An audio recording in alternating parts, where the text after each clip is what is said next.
Okay, so let me talk about DSD and DLM. So these are the two options that we use with the infile statement to handle the delimiters. So what are the delimiters?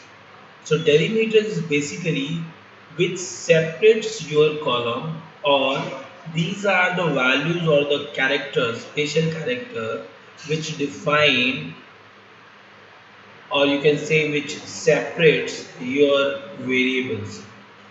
Okay. So let's suppose you have three variables: name, age, and salary. But instead of separating from space, all these variables are separated from comma. So that means comma is your delimiter. However, because as I said you in my last sessions that space is the by default delimiter of the SAS. So for space, we don't have to provide any kind of other options so that SAS can read that space.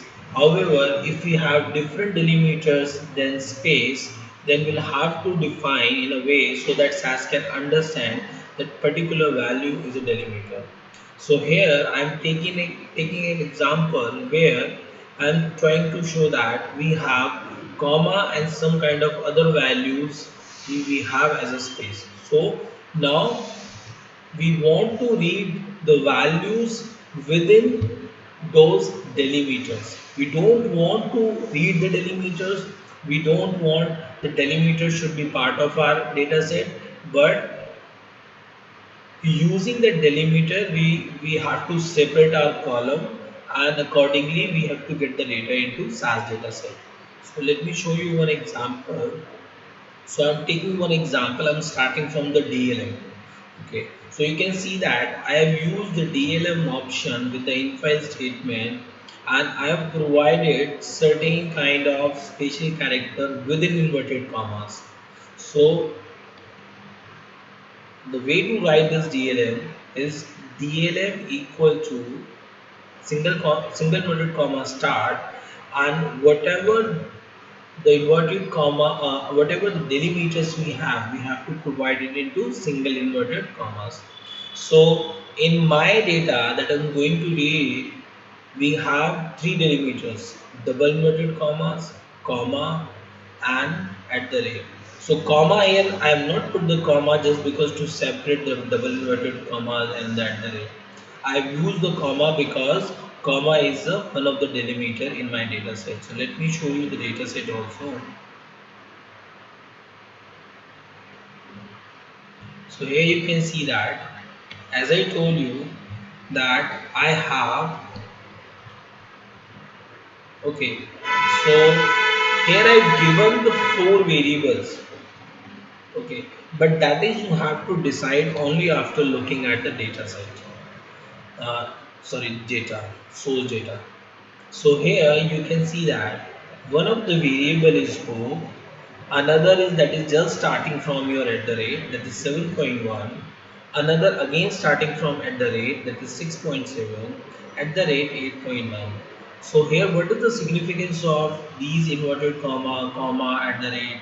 So that signify that all the values are separated by either comma or at the rate. First value that is only starting from your double inverted comma. So these all values, special characters showing these are the delimiters. Okay, and how to handle these delimiters and how to read the value in between these delimiters, we'll have to use DLM option, and we'll have to provide all the delimiters that we have in our data within inverted commas, single inverted commas. So now I will use it and run it. Go and check the log first. Okay, everything looks fine. Let's go and check your data set. So here it is. So now we have read the data, and we have got all the values within those delimiters, and when we have converted into SAS data set, then we have the values without those delimiter.